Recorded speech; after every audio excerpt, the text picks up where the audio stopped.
ಆತ್ಮೀಯ ವಿದ್ಯಾರ್ಥಿಗಳೇ, ನಾನು ವಿಜ್ಞಾನ ಶಿಕ್ಷಕ ಮಹೇಶ ಸರಿಗೆ. ನಾವು ಈಗಾಗಲೇ ಲೋಹಗಳು ಮತ್ತು ಅಲೋಹಗಳು ಅನ್ನುವಂಥ ಅಧ್ಯಾಯದಲ್ಲಿ ಲೋಹಗಳ ಮತ್ತು ಅಲೋಹಗಳ ರಾಸಾಯನಿಕ ಗುಣಗಳ ಬಗ್ಗೆ ಚರ್ಚೆ ಮಾಡ್ತಾ ಇದ್ದೀವಿ. ಈಗ ನಾವು ಈ ಲೋಹ ಮತ್ತು ಅಲೋಹಗಳು ಪರಸ್ಪರ ಹೇಗೆ ವರ್ತಿಸುತ್ತವೆ ಅನ್ನುವಂಥ ಒಂದು ವಿಷಯದ ಬಗ್ಗೆ ತಿಳಿದುಕೊಳ್ಳೋಣ. ಅದಕ್ಕಿಂತ ಮುಂಚೆ ತಾವೇನಾದರೂ ಈ ಚಾನಲ್ಗೆ ಇನ್ನೂ ಸಬ್ಸ್ಕ್ರೈಬ್ ಆಗಿಲ್ಲ ಅಂದರೆ ದಯವಿಟ್ಟು ಸಬ್ಸ್ಕ್ರೈಬ್ ಆಗಿ ಮತ್ತು ಈ ವಿಡಿಯೋಗಳನ್ನು ಹೆಚ್ಚು ಲೈಕ್ ಮಾಡಿ, ಶೇರ್ ಮಾಡಿ ಅನ್ನುವಂಥ ಮಾತನ್ನು ಹೇಳ್ತಾ ಈಗ ಈ ವಿಷಯಕ್ಕೆ ಚಾಲನೆ ನೀಡ್ತಾ ಇದ್ದೇನೆ. ಮೊದಲನೇದಾಗಿ ಲೋಹ ಮತ್ತು ಅಲೋಹಗಳು ಪರಸ್ಪರ ಹೇಗೆ ವರ್ತಿಸುತ್ತವೆ, ಈ ಒಂದು ಪ್ರಶ್ನೆಗೆ ನಾವು ಉತ್ತರವನ್ನು ಕಂಡುಕೋಬೇಕಾಗಿದೆ. ನಮಗೆ ಗೊತ್ತಿದೆ ಏನಪ್ಪಾ ಅಂತಂದರೆ, ಹೆಚ್ಚು ಕ್ರಿಯಾಶೀಲ ಲೋಹಗಳು ತಮ್ಮ ಸುತ್ತಮುತ್ತಲಿನ ಗಾಳಿ, ನೀರು ಮುಂತಾದವುಗಳ ಆಮ್ಲ ಮುಂತಾದವುಗಳೊಂದಿಗೆ ವರ್ತಿಸ್ತವೆ ಅನ್ನುವಂಥ ಸಂಗತಿ ನಮಗೆ ಗೊತ್ತಿದೆ. ಹಾಗಾಗಿ ಲೋಹಗಳು ಆಗಿರ್ಬೋದು ಅಥವಾ ಅಲೋಹಗಳಾಗಿರ್ಬೋದು ಯಾಕೆ ಬೇರೊಂದು ಪರಮಾಣು ಇಲ್ಲವೇ ಅಣುವಿನೊಂದಿಗೆ ವರ್ತಿಸ್ತವೆ, ಇದು ನಮಗೆ ಗೊತ್ತಾಗಬೇಕಾಗಿದೆ. ಇದಕ್ಕೆ ಗೊತ್ತಾಗಬೇಕಂತಂದ್ರೆ ಮೊದಲು ನಮಗೆ ಆ ಧಾತುವಿನ ಗುಣಕ್ಕೆ ಕಾರಣವಾಗಿರ್ತಕ್ಕಂಥ ಇಲೆಕ್ಟ್ರಾನ್ ವಿನ್ಯಾಸದ ಬಗ್ಗೆ ಮಾಹಿತಿ ಇರಬೇಕು. ಬಹುಶಃ ತಾವೆಲ್ಲರೂ 9ನೇ ತರಗತಿಯಲ್ಲಿ ಈ ಇಲೆಕ್ಟ್ರಾನ್ ವಿನ್ಯಾಸ ಅಂದ್ರೇನು ಮತ್ತು ಅವುಗಳನ್ನು ಹೇಗೆ ಬರೆಯುವುದು ಅನ್ನುವಂಥದ್ದನ್ನು ಅದಕ್ಕೆ ಸಂಬಂಧಿಸಿದಂಥ ಸಾಮಾನ್ಯ ಜ್ಞಾನವನ್ನು ಹೊಂದಿದ್ದೀರಿ ಅಂತ ಭಾವಿಸ್ತೇನೆ. ಅದನ್ನು ಒಂದು ಸ್ವಲ್ಪ ಕ್ವಿಕ್ ಆಗಿ ನಾವಿಲ್ಲಿ ನೆನಪು ಮಾಡ್ಕೊಳ್ಳೋಣ. ಒಂದು ಕೋಷ್ಟಕದ ರೂಪದಲ್ಲಿ ನಾವು ಈ ಇಲೆಕ್ಟ್ರಾನ್ ವಿನ್ಯಾಸ ಬರೆಯುವ ಕ್ರಮವನ್ನು ನೆನಪಿಸಿಕೊಳ್ಳೋಣ. ಮೊದಲನೇದಾಗಿ ಧಾತುವಿನ ಹೆಸರು ಅಥವಾ ಸಂಕೇತ ಈ ಫಸ್ಟ್ ಕಾಲಮಲ್ಲಿ ಬರೀತಾ ಇದ್ದೇನೆ. ಆನಂತರ ಇಲೆಕ್ಟ್ರಾನ್ಗಳ ಹಂಚಿಕೆ ಯಾವ ರೀತಿಯಾಗಿದೆ ಅದ ಅಥವಾ ನೆಕ್ಸ್ಟ್ ಕಾಲಮಲ್ಲಿ ಅದರ ಪರಮಾಣು ಸಂಖ್ಯೆಯನ್ನು ನಾವು ಬರೀಬಹುದು. ಪರಮಾಣು ಸಂಖ್ಯೆ, ಯಾಕಂದರೆ ಇಲೆಕ್ಟ್ರಾನ್ ವಿನ್ಯಾಸ ನಾವು ಬರೀಬೇಕಾದ್ರೆ ಪರಮಾಣು ಸಂಖ್ಯೆಯನ್ನು ಪರಿಗಣಿಸ್ತೀವಿ. ಇನ್ನು ಇಲೆಕ್ಟ್ರಾನ್ ವಿನ್ಯಾಸ ಅಂದರೆ ಇಲೆಕ್ಟ್ರಾನ್ಗಳು ವಿವಿಧ ಕಕ್ಷೆಯಲ್ಲಿ ಯಾವ ರೀತಿಯಾಗಿ ಹಂಚಲ್ಪಟ್ಟಿವೆ ಅನ್ನೋದನ್ನು ಬರೆಯುವುದೇ ಇಲೆಕ್ಟ್ರಾನ್ ವಿನ್ಯಾಸ ಅಂತ ಕರೆಸಿಕೊಳ್ಳುತ್ತದೆ. ಸೊ ಕೆ ಕಕ್ಷೆ, ಎಲ್ ಕಕ್ಷೆ, ಎಂ ಕಕ್ಷೆ ಹಾಗೂ ಎನ್ ಕಕ್ಷೆ, ಈ ರೀತಿ 4 ಕಕ್ಷೆಗಳಿವೆ. ಆ ಕಕ್ಷೆಗಳಲ್ಲಿ ಇಲೆಕ್ಟ್ರಾನ್ಗಳು ಹೇಗೆ ಹಂಚಲ್ಪಟ್ಟಿವೆ ಅನ್ನುವಂಥದ್ದನ್ನು ನಾವು ಬರಿತೀವಿ. ಜೊತೆಗೆ ಅದರ ಸಂಯೋಗ ಸಾಮರ್ಥ್ಯ ಅಂದರೆ ಕೂಡುವ ಸಾಮರ್ಥ್ಯ ಅದನ್ನು ಸಹಿತ ಈ ಲಾಸ್ಟ್ ಕಾಲಮಲ್ಲಿ ನಾವು ಬರೆಯೋಣ. ಈಗ ಮೊದಲಿಗೆ ನಾನು ಕೆಲವು ಅನಿಲಗಳನ್ನು ತೆಗೆದುಕೊಳ್ತೇನೆ. ಯೂಶುವಲಿ ಜಡ ಅನಿಲಗಳನ್ನು ನಾನಿಲ್ಲಿ ಉದಾಹರಣೆಯನ್ನು ತೆಗೆದುಕೊಳ್ತೇನೆ. ಅದರಲ್ಲಿ ಮೊದಲನೇದಾಗಿ ಹೀಲಿಯಂ ಅಂತ ಹೇಳಿ ಒಂದು ಧಾತು ಇದೆ, ಎರಡನೇ ಧಾತು. ಹೀಲಿಯಂನ ಪರಮಾಣು ಸಂಖ್ಯೆ 2. ನಮಗೆ ಗೊತ್ತಿದೆ ಮೊದಲನೇ ಕಕ್ಷೆ ಕೆ ಕಕ್ಷೆಯಲ್ಲಿ ಗರಿಷ್ಠ 2 ಎಲೆಕ್ಟ್ರಾನ್ಗಳು ಇರ್ತವೆ. ಸೊ ಇದರ ಪರಮಾಣು ಸಂಖ್ಯೆ 2 ಆಗಿರೋದ್ರಿಂದ ನಾನು ಇಲ್ಲಿ ಮೊದಲನೇ ಕಕ್ಷೆಯಲ್ಲಿ 2 ಎಲೆಕ್ಟ್ರಾನ್ಗಳನ್ನು ಬರೆಯುತ್ತೇನೆ. ಈಗ ಇದರ ಕೆ ಕಕ್ಷೆ ಸಂಪೂರ್ಣವಾಗಿ ತುಂಬಲ್ಪಟ್ಟಿದೆ. ಹೀಗಾಗಿ ಇದರ ಸಂಯೋಗ ಸಾಮರ್ಥ್ಯ ಏನಾಗ್ತದೆ, 0 ಆಗ್ತದೆ. ಆದ್ದರಿಂದ ಇದನ್ನು 0 ಗುಂಪಿನ ಧಾತು ಅಂತಲೂ ಸಹಿತ ಕರೀತಾರೆ. ಸೊ ಹೀಲಿಯಂ ಇದರ ಪರಮಾಣು ಸಂಖ್ಯೆ 2, ಇದರ ಇಲೆಕ್ಟ್ರಾನ್ ವಿನ್ಯಾಸ ನೋಡಿದಾಗ 2 ಬರ್ತೀವಿ. ಅದರ ಸಂಯೋಗ ಸಾಮರ್ಥ್ಯನು 0. ಅದೇ ರೀತಿಯಾಗಿ ಮತ್ತೊಂದು ಜಡ ಅನಿಲವನ್ನು ನಾವು ತೆಗೆದುಕೊಳ್ತೀನಿ, ನಿಯಾನ್ ಅಂತಲೇ. ಇದರ ಪರಮಾಣು ಸಂಖ್ಯೆ ಎಷ್ಟು, 10. ಇದರ ಮೊದಲ ಕಕ್ಷೆ ಕೆ ಕಕ್ಷೆಯಲ್ಲಿ 2 ಎಲೆಕ್ಟ್ರಾನ್ಗಳಿವೆ, ಎಲ್ ಕಕ್ಷೆಯಲ್ಲಿ 8 ಎಲೆಕ್ಟ್ರಾನ್ಗಳಿವೆ. ಇಲ್ಲಿ ಎರಡನೇ ಕಕ್ಷೆ ಪೂರ್ತಿಯಾಗಿ ತುಂಬಿರೋದನ್ನ ನಾವು ಗಮನಿಸಬಹುದು. ಸೊ ಹೀಗಾಗಿ ಇದರ ಸಂಯೋಗ ಸಾಮರ್ಥ್ಯವು ಏನಾಗ್ತದೆ, 0 ಆಗ್ತದೆ. ಇನ್ನು ಮುಂದುವರೆದು ಅರ್ಗಾನ್ ಅಂತಲೇ ಮತ್ತೊಂದು ಧಾತು ಇದೆ, ಅದು ಸಹಿತ ಜಡ ಅನಿಲ. ಅದರ ಪರಮಾಣು ಸಂಖ್ಯೆ 18. ಅದರ ಇಲೆಕ್ಟ್ರಾನ್ ವಿನ್ಯಾಸ ಬಂದಾಗ ಏನಾಗ್ತದೆ, 2a8 ಆಗ್ತದೆ. ಸೊ ಇದರ ಕವಚ ಸುಮಾರು 8 ಎಲೆಕ್ಟ್ರಾನ್ಗಳಿಂದ ತುಂಬಲ್ಪಟ್ಟಿದೆ. ಹೀಗಾಗಿ ಪೂರ್ತಿಯಾಗಿ ತುಂಬಲ್ಪಟ್ಟಿದೆ. ಅಷ್ಟಕ ಜೋಡಣೆಯನ್ನು ಹೊಂದಿದೆ ಇದು. ಆದ್ದರಿಂದ ಇದರ ಸಂಯೋಗ ಸಾಮರ್ಥ್ಯವು ಸಹಿತ ಏನಾಗ್ತದೆ, 0 ಆಗ್ತದೆ. ಸೊ ಇವೆಲ್ಲವೂ ಜಡ ಅನಿಲಗಳು. ಜಡ ಅನಿಲಗಳ ಎಲ್ಲ ಕವಚಗಳು ಪೂರ್ತಿಯಾಗಿ ತುಂಬಲ್ಪಟ್ಟಿರೋದ್ರಿಂದ ಅದು ಈ ಧಾತುಗಳು ಇಲೆಕ್ಟ್ರಾನ್ಗಳನ್ನು ಹಂಚಿಕೊಳ್ಳಲಿಕ್ಕೆ ಆಗಲಿ ಅಥವಾ ಪಡೆದುಕೊಳ್ಳಲಿಕ್ಕೆ ಆಗಲಿ ಅವಕಾಶ ಇರೋದಿಲ್ಲ. ಹೀಗಾಗಿ ಈ ಧಾತುಗಳು ಯಾವುದೇ ಧಾತುಗಳೊಂದಿಗೆ ವರ್ತಿಸುವುದಿಲ್ಲ. ಇವು ರಾಸಾಯನಿಕವಾಗಿ ಜಡವಾಗಿರ್ತವೆ. ಇವುಗಳನ್ನು ಆವರ್ತ ಕೋಷ್ಟಕದ 18ನೇ ಗುಂಪಿನಲ್ಲಿ ಇಡಲಾಗಿರುತ್ತದೆ. ಓಕೆ, ಈಗ ಬೇರೆ ಧಾತುಗಳನ್ನು ನಾವು ತೆಗೆದುಕೊಳ್ಳೋಣ. ಈಗ ಉದಾಹರಣೆಗೆ ಸೋಡಿಯಂ ಅನ್ನುವಂಥ ಮತ್ತೊಂದು ಧಾತುವನ್ನು ತೆಗೆದುಕೊಳ್ತೀನಿ. ಇದೊಂದು ಲೋಹ. ಇದರ ಪರಮಾಣು ಸಂಖ್ಯೆ ಎಷ್ಟು? ಇದರ ಪರಮಾಣು ಸಂಖ್ಯೆ ಎಷ್ಟು? 11. ಇದರ ಎಲೆಕ್ಟ್ರಾನ್ ವಿನ್ಯಾಸ ಬರೆಯೋಣ. ಏನಾಗ್ತದೆ ನೋಡಿ, 11 ಆಗಬೇಕು. ಮೊದಲನೇ ಕಕ್ಷೆಯಲ್ಲಿ 2 ಎಲೆಕ್ಟ್ರಾನು, L ಕಕ್ಷೆಯಲ್ಲಿ 8 ಎಲೆಕ್ಟ್ರಾನು. ಯಾಕಂದ್ರೆ 8ಕ್ಕಿಂತ ಹೆಚ್ಚು ತುಂಬಲಿಕ್ಕೆ ಸಾಧ್ಯ ಇಲ್ಲ. ಅಲ್ಲಿರ್ತಕ್ಕಂಥ ಗರಿಷ್ಠ ಅವಕಾಶನೇ 8. ಹೀಗಾಗಿ 2 8 10 ಆಯಿತು. ಇನ್ನೂ ಒಂದು ಆಗಬೇಕು. ಸೊ ಇನ್ನೊಂದು M ಕವಚ ಇಲ್ಲಿ ಬಂದಿದೆ. ಹಾಗಾದ್ರೆ ಇದರ ಕವಚ ಪೂರ್ತಿಯಾಗಿ ತುಂಬಿದ್ದಲ್ಲದೆ ಒಂದು ಎಕ್ಸ್ಟ್ರಾ ಎಲೆಕ್ಟ್ರಾನ್, ಹೆಚ್ಚಿನ ಒಂದು ಎಲೆಕ್ಟ್ರಾನ್ ಇದರಲ್ಲಿದೆ. ಸೊ ಈ ಧಾತು ಅಷ್ಟಕ ಜೋಡಣೆಯನ್ನು ಹೊಂದಬೇಕಂದ್ರೆ ಈ ಒಂದು ಎಲೆಕ್ಟ್ರಾನ್ ಅನ್ನ ಏನ್ ಮಾಡಬೇಕದು ಬೇರೊಂದು ಧಾತುವಿಗೆ ಕೊಡಬೇಕು, ಡೊನೇಟ್ ಮಾಡಬೇಕು. ಓಕೆ, ಅಥವಾ ಅದರೊಂದಿಗೆ ಹಂಚಿಕೊಳ್ಳಬೇಕು. ಓಕೆ, ಹೀಗಾಗಿ ಇದು ಒಂದು ಎಲೆಕ್ಟ್ರಾನ್ ಅನ್ನು ಕೊಡಲಿಕ್ಕೆ ಸಿದ್ಧವಾಗಿರೋದ್ರಿಂದ ಇದರ ಸಂಯೋಗ ಸಾಮರ್ಥ್ಯ ಏನಂತ ನಾವು 1 ಅಂತ ಪರಿಗಣಿಸಬಹುದು. So it is ready to donate. ಆದ್ದರಿಂದ ಇದನ್ನು +1 ಅಂತಲೂ ಸಹಿತ ನಾವು ಪರಿಗಣಿಸಬಹುದು. ಓಕೆ, ಈಗ ಅದೇ ರೀತಿಯಾಗಿ ಮತ್ತೊಂದು ಲೋಹವನ್ನು ತೆಗೆದುಕೊಳ್ಳುತ್ತೆ ನಾವು, ಮ್ಯಾಗ್ನೀಷಿಯಂ ಅಂತಿದೆ. ಮ್ಯಾಗ್ನೀಷಿಯಂನ ಪರಮಾಣು ಸಂಖ್ಯೆ ಎಷ್ಟು? 12. ಇದರ ಎಲೆಕ್ಟ್ರಾನ್ ವಿನ್ಯಾಸ ಬಂದಾಗ ಏನಾಗ್ತದೆ, ನೀವು ಪಾಸ್ ಮಾಡಿ, ವಿಡಿಯೋವನ್ನು ಪಾಸ್ ಮಾಡಿ ಅದರ ಎಲೆಕ್ಟ್ರಾನ್ ವಿನ್ಯಾಸವನ್ನು ಬರೆದು ಅದರ ಸಂಯೋಗ ಸಾಮರ್ಥ್ಯವನ್ನು ಬರಿಬೇಕು.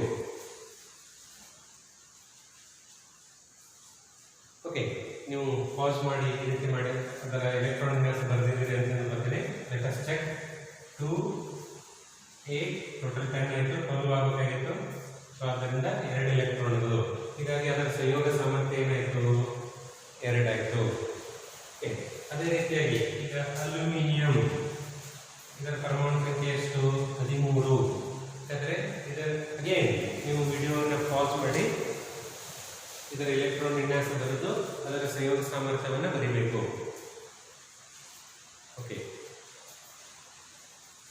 ಐ ಥಿಂಕ್ ನೀವು ವಿಡಿಯೋ ಪಾಸ್ ಮಾಡಿ ಇದರ ಎಲೆಕ್ಟ್ರಾನ್ ವಿನ್ಯಾಸ ಬರೆದಿದ್ದೀರಿ ಅಂತ ಅನ್ಕೋತೀನಿ. 2 8 ಏನಾಯಿತು? 3. ಇದರ ಟೋಟಲ್ 13 ಆಗಿತ್ತು. 2 8 3. ಸೊ ಇದರ ಸಂಯೋಗ ಸಾಮರ್ಥ್ಯ ಎಷ್ಟು? 3. ಓಕೆ, ಅಂದರೆ ಅಲ್ಯೂಮಿನಿಯಂ ಧಾತು 3 ಎಲೆಕ್ಟ್ರಾನ್ಗಳನ್ನು ಬಿಟ್ಟುಕೊಟ್ಟು, ಈ ಕೊನೆಯ ಕಕ್ಷೆಯಲ್ಲಿರ್ತಕ್ಕಂಥ 3 ಎಲೆಕ್ಟ್ರಾನ್ಗಳನ್ನು ಬಿಟ್ಟುಕೊಟ್ಟು ಅಷ್ಟಕ ಜೋಡಣೆ ಹೊಂದಲಿಕ್ಕೆ ಸಿದ್ಧವಾಗಿದೆ ಅಂತ ಅರ್ಥ. ಮ್ಯಾಗ್ನೀಷಿಯಂ ಈ ಕೊನೆಯ ಕಕ್ಷೆಯಲ್ಲಿರುವ 2 ಎಲೆಕ್ಟ್ರಾನ್ಗಳನ್ನು ಬಿಟ್ಟುಕೊಟ್ಟು ಅಷ್ಟಕ ಜೋಡಣೆಯನ್ನು ಹೊಂದಲಿಕ್ಕೆ ಸಿದ್ಧ ಇದೆ ಅಂತ ಅರ್ಥ. ಸೊ ಈ ರೀತಿ. ಇನ್ನು ಅದೇ ರೀತಿಯಾಗಿ ಈಗ ಮತ್ತೊಂದು ಧಾತು ಪೊಟ್ಯಾಷಿಯಂ, ಇದರ ಪರಮಾಣು ಸಂಖ್ಯೆ ಎಷ್ಟು? 19. ಓಕೆ, ಈಗ ನೀವು ಇದರದ್ದು ಎಲೆಕ್ಟ್ರಾನ್ ವಿನ್ಯಾಸ ಬರೆದು ಅದರ ಒಂದು ಸಂಯೋಗ ಸಾಮರ್ಥ್ಯವನ್ನು ಬರೀಬಹುದು. ಓಕೆ, ನೋಡಿ, ಯಾಕಂದರೆ 2 8 8 ಎಂಟಾಯಿತು. Actually M ಕವಚದಲ್ಲಿ ಎಷ್ಟಿರ್ತದೆ? 18 ಎಲೆಕ್ಟ್ರಾನ್ಗಳಿರ್ತದೆ. ಈಗ ಕೆ ಕವಚದಲ್ಲಿ 2 ಎಲೆಕ್ಟ್ರಾನು, ಎಲ್ ಕವಚದಲ್ಲಿ 8 ಎಲೆಕ್ಟ್ರಾನು, ಎಮ್ನಲ್ಲಿ 18 ಇರ್ತದೆ. ಸೊ ಆ 18ಅನ್ನು ಇಲ್ಲಿ 9 ಅಂತ ಡೈರೆಕ್ಟಾಗಿ ಬರೆಯೋ ಹಾಗಿಲ್ಲ. ಯಾಕಂದರೆ ಒಂದು ನಿಯಮದ ಪ್ರಕಾರ ನಾವು 8 ಎಲೆಕ್ಟ್ರಾನ್ಗಳನ್ನು ಹಂಚ್ತಾ ಹೋಗಬೇಕು. ಸೊ 8 ಮತ್ತು ಒಂದು ಎಡಿಷನಲ್ ಒಂದು ಎಕ್ಸ್ಟ್ರಾ ಎಲೆಕ್ಟ್ರಾನ್ ಇದೆ. ಸೊ ಇಲ್ಲೆಲ್ಲ ಉಪಕವಚಗಳು ಬರೋದ್ರಿಂದ ಈ 8 ಎಲೆಕ್ಟ್ರಾನ್ಗಳು ತುಂಬಲ್ಪಟ್ಟು ಮತ್ತೆ ಮುಂದಿನ ಒಂದು ಉಪಕವಚದಲ್ಲಿ 1 ಎಲೆಕ್ಟ್ರಾನ್ ಇರ್ತದೆ. ಹೀಗಾಗಿ ಪೊಟ್ಯಾಷಿಯಂನ ಸಂಯೋಗ ಸಾಮರ್ಥ್ಯ ಏನಾಗ್ತದೆ? 1 ಆಗ್ತದೆ. ಇನ್ನು ಅದೇ ರೀತಿಯಾಗಿ ಕ್ಯಾಲ್ಸಿಯಂ ಇದರ ಪರಮಾಣು ಸಂಖ್ಯೆ ಎಷ್ಟು? 20. ಇದರ ಎಲೆಕ್ಟ್ರಾನ್ ವಿನ್ಯಾಸ ನಾವು ಬರೆದಾಗ 2 8 8 ಹಾಗೂ 2. 2 8 8 2. ಇದರಲ್ಲಿ 2 ಎಲೆಕ್ಟ್ರಾನ್ಗಳು ಹೆಚ್ಚಿರೋದ್ರಿಂದ ಇದರ ಸಂಯೋಗ ಸಾಮರ್ಥ್ಯ ಎಷ್ಟು? 2. ಓಕೆ, ಈಗ ನೆಕ್ಸ್ಟ್ ನಾವು ಕೆಲವು ಅಲೋಹಗಳನ್ನು ತೆಗೆದುಕೊಳ್ಳೋದಾದರೆ, ಈಗ ಆಕ್ಸಿಜನ್ನ ಪರಮಾಣು ಸಂಖ್ಯೆ ಎಷ್ಟು? 8. ಇದರ ಎಲೆಕ್ಟ್ರಾನ್ ವಿನ್ಯಾಸ ಏನಾಗ್ತದೆ ಹಾಗಾದರೆ? 2 ಮತ್ತು 6. ಹಾಗಾದರೆ ಇದು ಅಷ್ಟಕ ಜೋಡಣೆ ಹೊಂದಲಿಕ್ಕೆ ಆಕ್ಸಿಜನ್ಗೆ 2 ಎಲೆಕ್ಟ್ರಾನ್ಗಳ ಕೊರತೆ ಇದೆ. ಸೊ ಆದ್ದರಿಂದ ಅದು 2 ಎಲೆಕ್ಟ್ರಾನ್ಗಳನ್ನು ಸ್ವೀಕರಿಸಲಿಕ್ಕೆ ಸಿದ್ಧ ಇದೆ. ಹೀಗಾಗಿ ಅದರ ಸಂಯೋಗ ಸಾಮರ್ಥ್ಯ ಏನು? -2. ಓಕೆ, ಇನ್ನು ಕ್ಲೋರಿನ್ ಅಂತ ಮತ್ತೊಂದು ಧಾತು ಇದೆ. ಇದರ ಪರಮಾಣು ಸಂಖ್ಯೆ ಎಷ್ಟು? 17. ಇದರ ಮೊದಲ ಕವಚದಲ್ಲಿ 2 ಎಲೆಕ್ಟ್ರಾನು, ಎರಡನೇ ಕವಚದಲ್ಲಿ 8 ಎಲೆಕ್ಟ್ರಾನು, ಕೊನೆಯ ಕವಚದಲ್ಲಿ ಎಷ್ಟಿದೆ? 7 ಎಲೆಕ್ಟ್ರಾನ್ ಇದೆ. ಇದು ಅಷ್ಟಕ ಜೋಡಣೆ ಹೊಂದಲಿಕ್ಕೆ 1 ಎಲೆಕ್ಟ್ರಾನ್ ಕೊರತೆ ಇದೆ. ಆದ್ದರಿಂದ ಇದರ ಸಂಯೋಗ ಸಾಮರ್ಥ್ಯ ಏನು? -1. ಬಹುಶಃ ನಿಮಗೆ ಈಗ ಈ ಏನು ಇಲೆಕ್ಟ್ರಾನ್ ವಿನ್ಯಾಸಗಳನ್ನು ಹೇಗೆ ಬರೆಯೋದು ಮತ್ತು ಅವುಗಳ ಸಂಯೋಗ ಸಾಮರ್ಥ್ಯವನ್ನು ಹೇಗೆ ಕಂಡುಕೊಳ್ಳೋದು ಅನ್ನೋಂಥ ಸಂಗತಿ ಗೊತ್ತಾಯಿತು ಅಂತ ಅಂತ ಅನ್ಕೋತೀನಿ. ಈಗ ಈ ಲೋಹ ಮತ್ತು ಅಲೋಹಗಳು ಪರಸ್ಪರ ಹೇಗೆ ವರ್ತಿಸ್ತವೆ ಅನ್ನುವಂಥದ್ದನ್ನ ನಾವು ನೋಡೋಣ. ಯಾಕೆ ವರ್ತಿಸ್ತವೆ, ಹೇಗೆ ವರ್ತಿಸ್ತವೆ ಮುಂತಾದ ಸಂಗತಿಗಳನ್ನ ತಿಳಿಸೋಣ.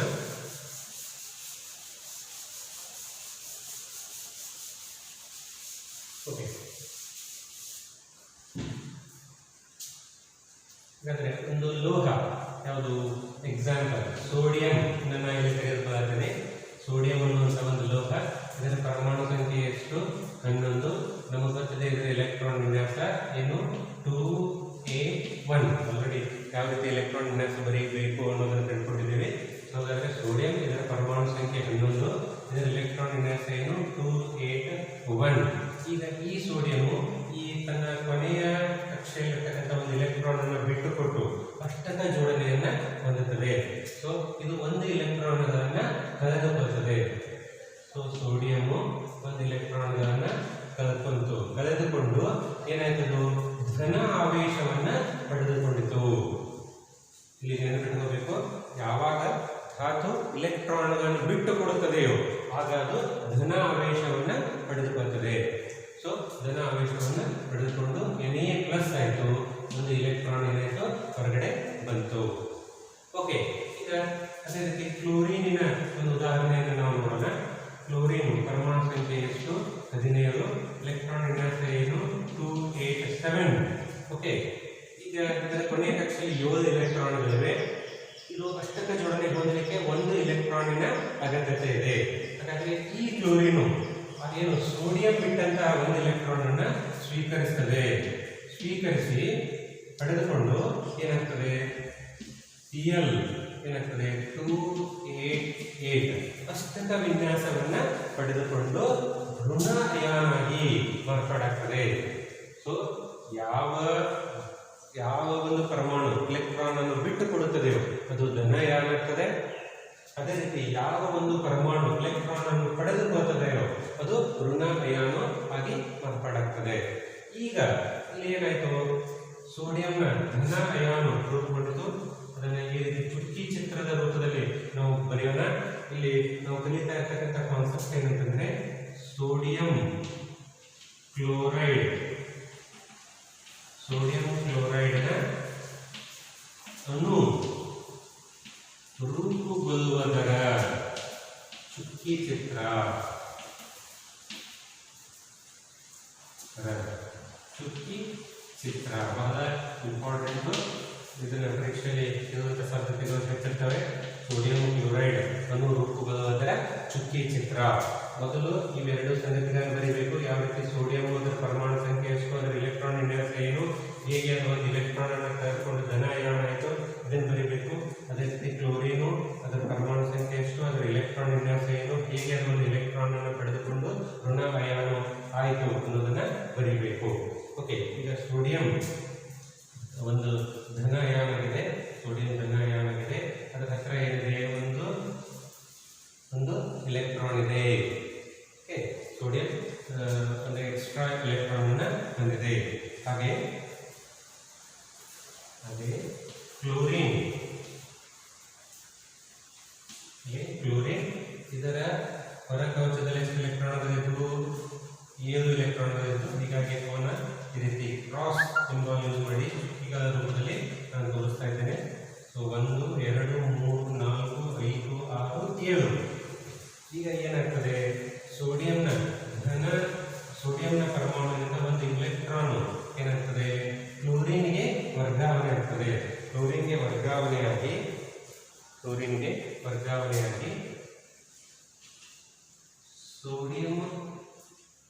ಸೋಡಿಯಂ ಧನ ಅಯಾನ್ ಆಯಿತು.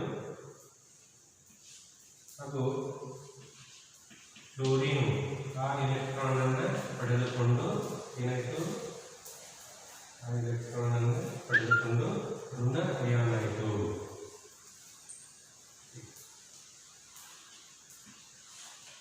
ಇಲ್ಲಿ ಮೈನಸ್ ತೋರಿಸ್ಬೇಕು, ಇಲ್ಲಿ ಪ್ಲಸ್ ಅನ್ನು ತೋರಿಸ್ಬೇಕು. ಸೊ ಈ ರೀತಿಯಾಗಿ ಸೋಡಿಯಂ ಕ್ಲೋರೈಡ್ NaCl ಅನ್ನುವಂತಹ ಒಂದು ಅಣು ರೂಪುಗೊಳ್ಳುತ್ತದೆ. ನಿಮಗೆ ಗೊತ್ತಿದೆ ಉಪ್ಪು, ಅಡುಗೆ ಉಪ್ಪು, ಅದರ ಅಣುಸೂತ್ರ ಏನು? NaCl, sodium chloride. ಅದು ಹೆಂಗೆ ರೂಪುಗೊಂಡಿತು ಅನ್ನೋದನ್ನ ಇಲ್ಲಿ ಈ ಒಂದು ವಿವರಣೆಯಲ್ಲಿ ನಾವು ತಿಳಿದುಕೊಂಡ್ವಿ. ಸೋಡಿಯಂ ಕ್ಲೋರೈಡ್ ಅನ್ನು ರೂಪುಗೊಳ್ಳುವುದರ ಚುಕ್ಕಿ ಚಿತ್ರ. ಮೊದಲು ಇಲೆಕ್ಟ್ರಾನ್ ವಿನ್ಯಾಸ ಬರೆದು ಅವು ಯಾವ ರೀತಿ ಧನಾಯಾನ ಋಣಾಯಾನ ಆಗ್ತವೆ ಅನ್ನೋದನ್ನ ವಿವರಿಸಬೇಕು. ನಂತರ ಸೋಡಿಯಂ ಬರೆದು ಅದಕ್ಕೊಂದು ಚುಕ್ಕಿ ತೋರಿಸ್ತೀರಿ, ಕ್ಲೋರಿನ್ ಬರೆದು ಅದ್ರ ಸುತ್ತಲೂ 7 ಚುಕ್ಕಿಗಳನ್ನು ತೋರಿಸ್ತೀರಿ, ಸೋಡಿಯಂದಿಂದ ಒಂದು ಇಲೆಕ್ಟ್ರಾನ್ ವರ್ಗಾವಣೆ ಆಗಿದೆ ಅನ್ನೋ ರೀತಿ ತೋರಿಸ್ತೀರಿ. ಸೊ ಈ ರೀತಿ ಬರೆದಾಗ ಅದು ಸೋಡಿಯಂ ಕ್ಲೋರೈಡ್ನ ಚುಕ್ಕಿ ಚಿತ್ರ. ಇದಕ್ಕೆ ಲೆವಿಸ್ ಡಾಟ್ ಸ್ಟ್ರಕ್ಚರ್ ಅಂತಲೂ ಕರೀತಾರೆ. ಲೆವಿಸ್ ಅನ್ನುವಂಥ ವಿಜ್ಞಾನಿ ಈ ರೀತಿ ಚುಕ್ಕಿ ಚಿತ್ರಗಳನ್ನು ಬರೆಯುವುದನ್ನು ತೋರಿಸ್ಕೊಟ್ರು. ಓಕೆ, ಸರಿ. ಇಲ್ಲಿ ನಾವು ಗಮನಿಸಬೇಕಾಗಿರ್ತಕ್ಕಂಥ ಮತ್ತೊಂದು ಬಹಳ ಪ್ರಮುಖವಾಗಿರ್ತಕ್ಕಂಥ ಒಂದು ಅಂಶ ಅಂತಂದ್ರೆ ಅಯಾನಿಕ ಬಂಧ. ಅಯಾನಿಕ ಬಂಧ, ಅಯಾನಿಕ ಬಂಧ.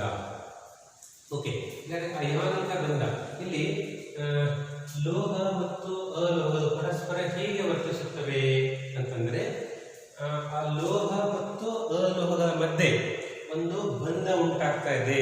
ಆ ಬಂಧಕ್ಕೆ ನಾವು ಏನಂತ ಕರಿತೀವಿ? ಅಯಾನಿಕ ಬಂಧ ಅಂತ ಕರಿತೀವಿ. ಈ ಬಂಧದಿಂದಾಗಿ ಅವು ಏನಾಗತ್ತವೆ ಅಂದ್ರೆ ಪರಸ್ಪರ ವರ್ತಿಸ್ತಾ ಇವೆ. ಏನಿದು ಅಯಾನಿಕ ಬಂಧ ಅಂದ್ರೆ ಏನು ನೋಡಿ, ಅದರ ಡೆಫಿನಿಷನ್ ಹೇಳ್ತಾ ಇದ್ದೇನೆ. ಅಯಾನಿಕ ಬಂಧ ಅಂದ್ರೆ ಏನು? ಒಂದು ಪರಮಾಣುವಿನಿಂದ ಇನ್ನೊಂದು ಪರಮಾಣುವಿಗೆ ಇಲೆಕ್ಟ್ರಾನ್ ಅನ್ನು ಪೂರ್ತಿಯಾಗಿ ವರ್ಗಾವಣೆ ಆಗುವ ಮೂಲಕ ಉಂಟಾಗುವ ಬಂಧವೇ ಅಯಾನಿಕ ಬಂಧ. ಒಂದು ಪರಮಾಣುವಿನಿಂದ ಅಥವಾ ಒಂದು ಧಾತುವಿನಿಂದ ಇನ್ನೊಂದು ಧಾತುವಿಗೆ ಅಥವಾ ಅಣುವಿಗೆ ಇಲೆಕ್ಟ್ರಾನ್ ಪೂರ್ತಿಯಾಗಿ ವರ್ಗಾವಣೆ ಆಗುವ ಮೂಲಕ ಉಂಟಾಗುವ ಬಂಧಕ್ಕೆ ಏನಂತ ಕರೀತಾರೆ? ಅಯಾನಿಕ ಬಂಧ ಅಂತ ಕರೀತಾರೆ.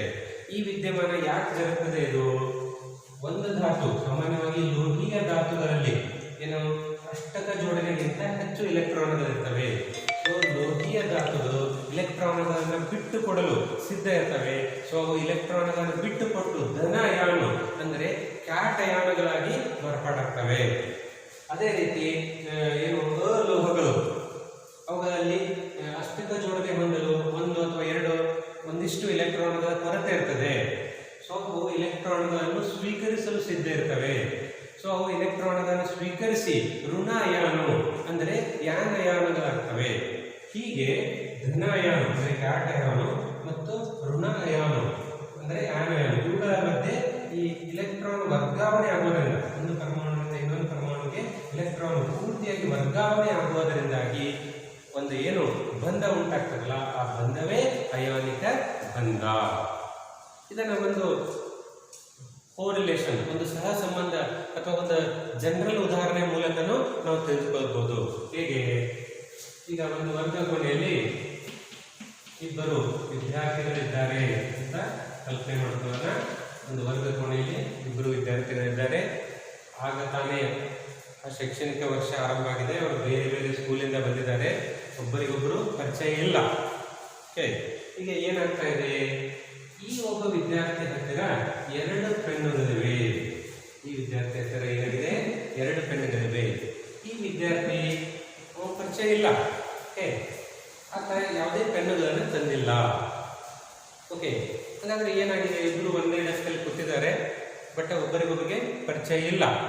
ಏನಾಗ್ತಾ ಇದೆ? ಈಗ ಈ ವಿದ್ಯಾರ್ಥಿ 2 ಪೆನ್ನುಗಳನ್ನು ಹೊಂದಿರತಕ್ಕಂಥ ವಿದ್ಯಾರ್ಥಿ ತನ್ನ ಹತ್ತಿರ ಇರ್ತಕ್ಕಂಥ ಒಂದು ಪೆನ್ನನ್ನ ಏನ್ ಮಾಡ್ತಾ ಇದ್ದಾನೆ?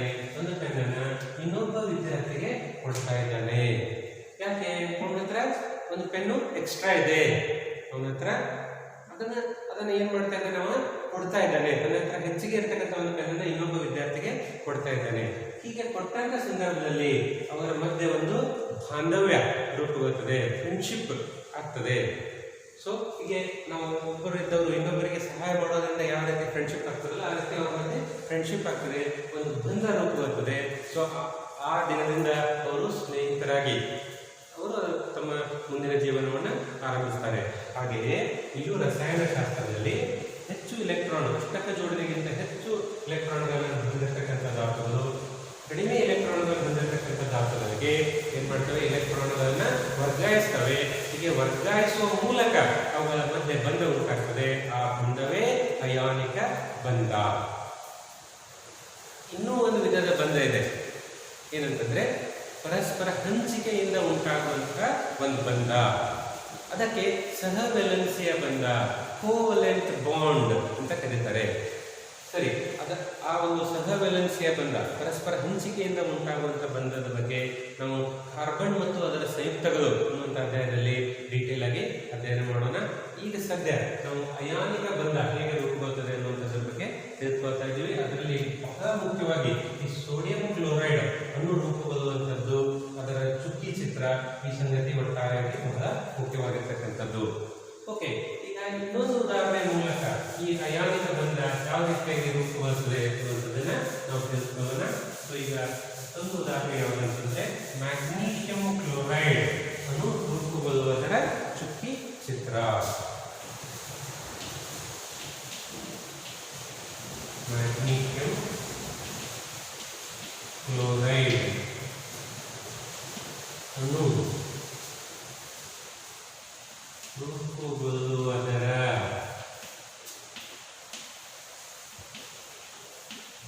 ಚುಕ್ಕಿ ಚಿತ್ರ.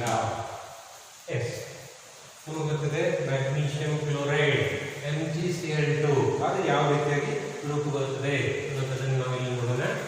ಹಾಗಾದ್ರೆ ಅಗೇನ್ ಮ್ಯಾಗ್ನೀಷಿಯಂ Mg, ಇದರ ಪರಮಾಣು ಸಂಖ್ಯೆ ನೆನಪಿರ್ಬೋದು ನಿಮಗೆ, ಎಷ್ಟು? 12.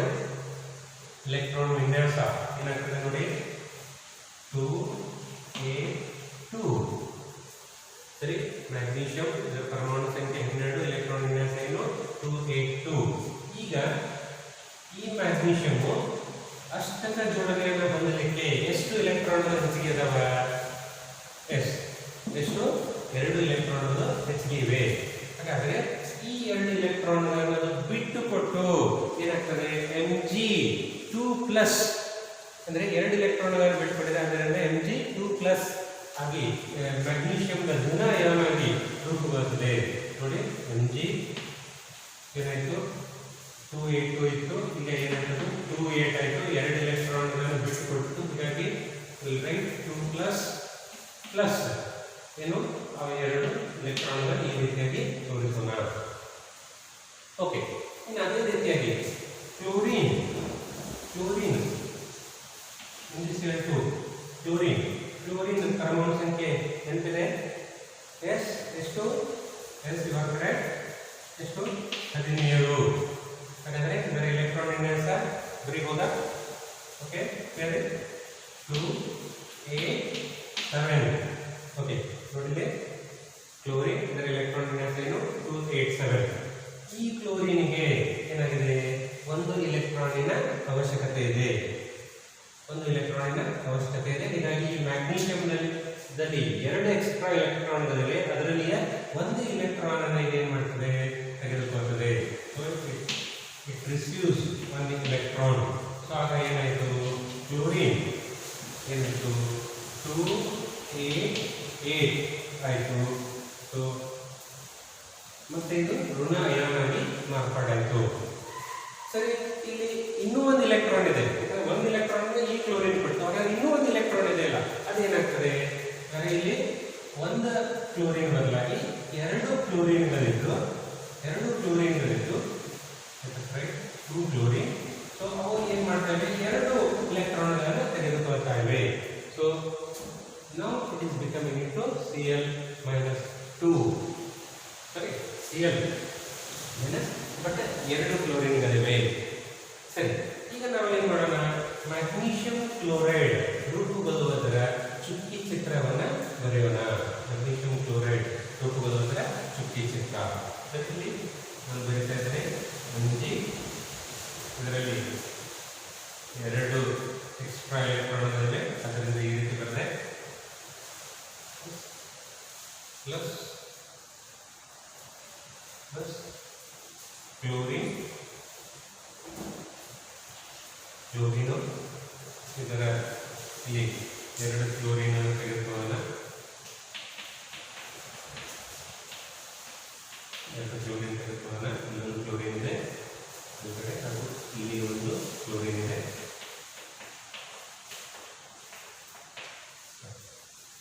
ಈಗ ಈ ಎಲೆಕ್ಟ್ರಾನು ಈ ಕ್ಲೋರಿನ್ಗೆ ವರ್ಗಾವಣೆ ಆಗ್ತದೆ, ಈ ಎಲೆಕ್ಟ್ರಾನು ಈ ಕ್ಲೋರಿನ್ಗೆ ವರ್ಗಾವಣೆ ಆಗ್ತದೆ.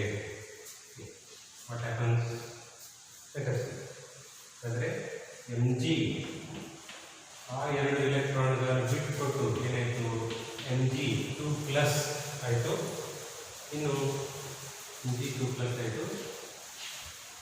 ಇನ್ನು ಕ್ಲೋರಿನ್ ಆ ಎರಡು ಎಲೆಕ್ಟ್ರಾನ್ಗಳನ್ನು ಸ್ವೀಕರಿಸಿ